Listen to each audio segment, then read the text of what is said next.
2025 का बिहार विधानसभा चुनाव काफी नजदीक आ चुका है। बस 2 से 2.5 महीने चुनाव होने में रह गए हैं। 2020 का बिहार विधानसभा चुनाव हुआ था, उसमें तेजस्वी प्रसाद यादव मुख्यमंत्री बनते बनते 12 से 13 हज़ार वोट से पीछे रह गए थे। 2020 के बिहार विधानसभा चुनाव में जब तेजस्वी प्रसाद यादव की रैली होती थी तो उसमें भी एक बड़ी जनसभा उमड़ती थी रैली में।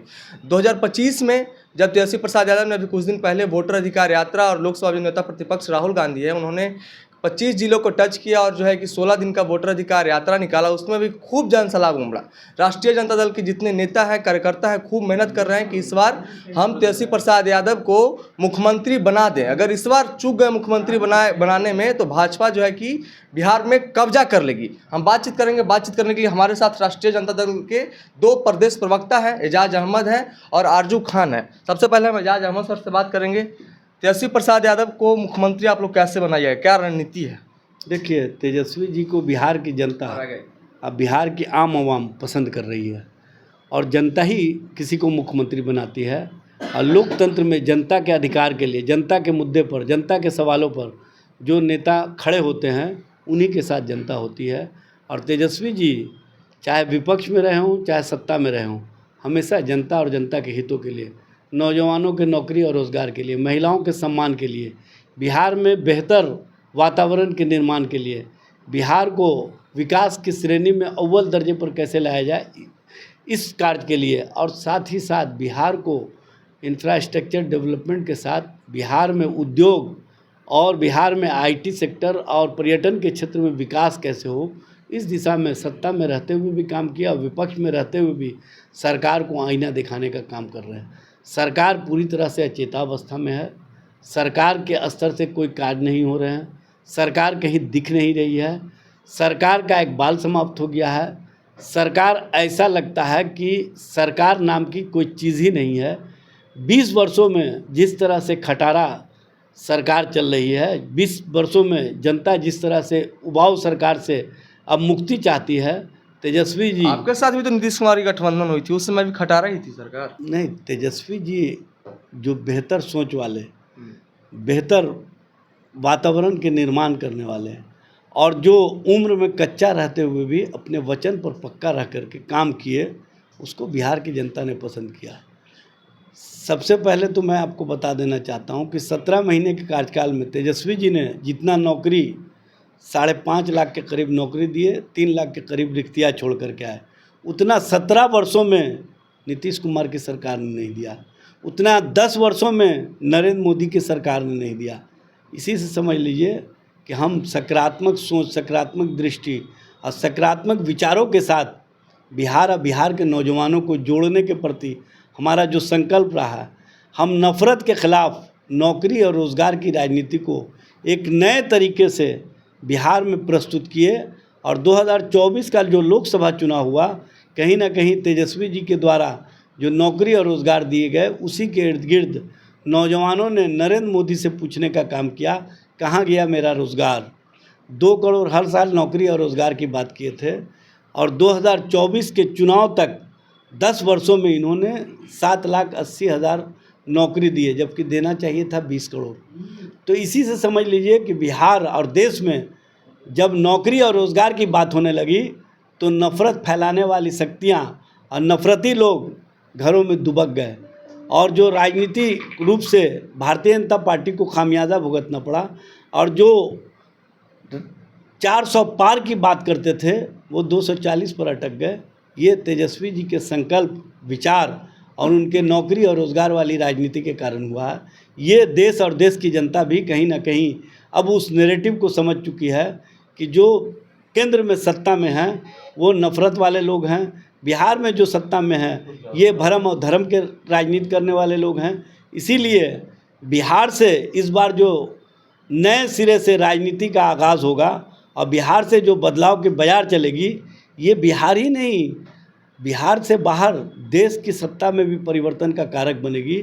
और जैसे ही बिहार में इंडिया महागठबंधन की सरकार बनेगी, तेजस्वी जी बिहार के मुख्यमंत्री होंगे और 6 महीने के अंदर राहुल गांधी जी देश के प्रधानमंत्री होंगे। 6 महीने के अंदर प्रधानमंत्री होंगे देश? जाहिर सी बात है, चूँकि देश बदलाव के मूड में है। अब देश वैसे नेता को पसंद नहीं कर रही है जो अपसंस्कृति का माहौल, जो माँ के नाम पर राजनीति, जो समाज में कहीं ना कहीं नफरत का माहौल और समाज के अंदर कोई कार्य नहीं, बिहार और देश को रसातल में पहुंचाने वाले लोग केंद्र की सत्ता में भी हैं, बिहार की सत्ता में भी हैं।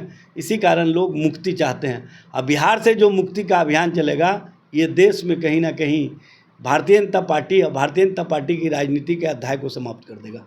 अर्जुन साहब, आप ये बताइए कि ये जो भीड़ तेजस्वी प्रसाद यादव के जनसभा में उमड़ रही है, उसको 2025 के विधानसभा चुनाव में आप वोट के रूप में कैसे कन्वर्ट कीजिएगा? देखिए, हम लोगों ने हमेशा वोट के रूप में कन्वर्ट किया है और उसको कन्वर्ट करने में कामयाब करती है बिहार की 14 करोड़ आवाम, जिसमें से 8 करोड़ 90 लाख के करीब जो कि वोटर हैं।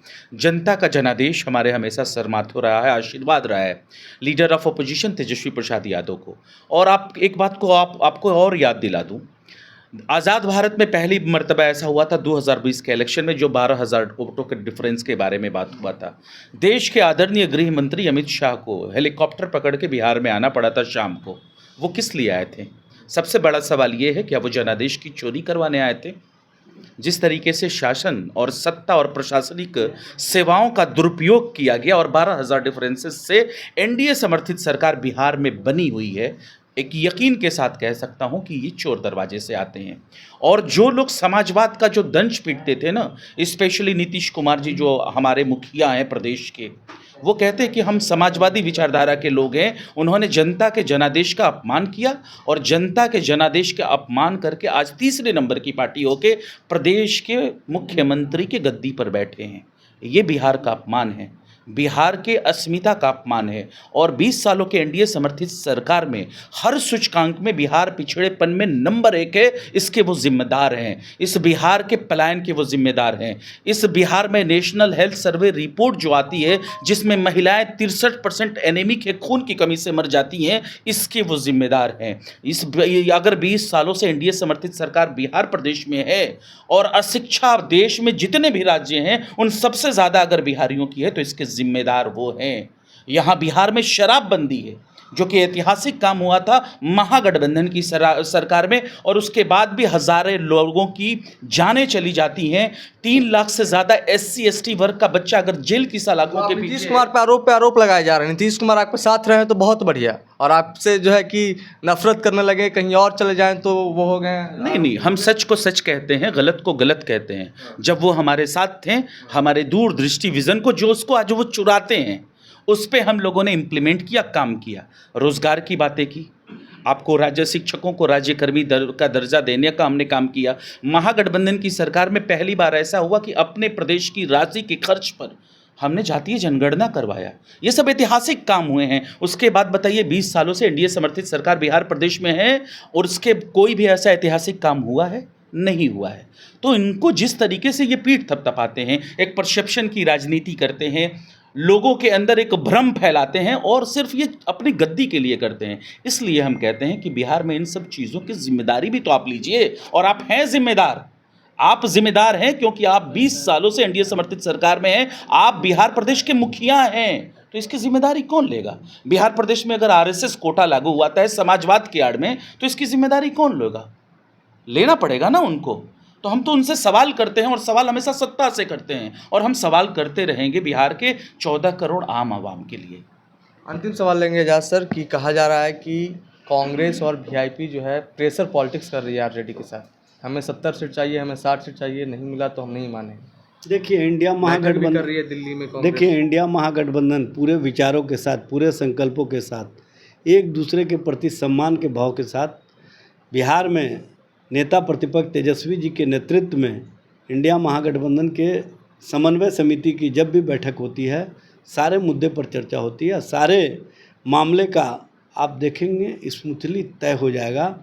भारतीय जनता पार्टी और जनता दल यू के नेताओं से आप क्यों नहीं पूछते हैं, जो चिराग कहीं ना कहीं एनडीए का चिराग बुझाना चाहते हैं, और जो हनुमान बने हुए हैं, वो नीतीश जी की लंका में फिर से आग लगाना चाहते हैं। जो जीतन राम मांझी 20 सीट से कम चुनाव लड़ने की बात नहीं कर रहे हैं, और उपेंद्र कुशवाहा उत्तराधिकारी या विरासत की राजनीति स्वयं चाहते हैं। तो इस तरह की राजनीति जहां एनडीए के अंदर सर चढ़ करके बोल रहा है, जहां सत्ता और स्वार्थ सर चढ़ करके बोल रहा है, वहाँ पर आप लोग बात नहीं करते हैं। जहाँ पर विचारों के साथ गठबंधन है, संकल्पों के साथ गठबंधन है, एक दूसरे के प्रति सम्मान का भाव है, वहाँ पर ऐसी कोई 2020 बात में भी नहीं। तो विचार के साथ गठबंधन था ही ना, भाई, सहनी जी हमारा के साथ। 2000 सहनी जी के देखिए, साथ तो था ही विचार के साथ गठबंधन। भाई आप लोग का। 2020 में हमारे साथ उनका गठबंधन नहीं था। हाँ, वो गठबंधन में पहले ही अलग हो गए थे। हाँ। लेकिन 2024 के चुनाव में हमारे साथ जिनके साथ गठबंधन था, सभी लोग मजबूती के साथ रहे और सभी ने मजबूती के साथ, मजबूत संकल्पों के साथ चुनाव मैदान में अपने अपने उम्मीदवार भी दिए, प्रचार भी किया और एक दूसरे के साथ समन्वय बना करके बिहार से ही हमने कहीं ना कहीं एनडीए के रथ को रोकने का काम किया। चलिए, तो हमारे साथ बातचीत करने के लिए एजाज अहमद सर थे और आरजू खान साहब थे। 2025 के बिहार विधानसभा चुनाव में आरजेडी की क्या रणनीति होगी, उस पर हम चर्चा कर रहे थे। हमारी बातचीत को लेकर के आप क्या कुछ सोचते हैं, आप अपनी प्रतिक्रिया कमेंट बॉक्स में जरूर दर्ज करें। तब तक के लिए देखते रहें the news hub. Panorama group, जो सोचता है वो करता है।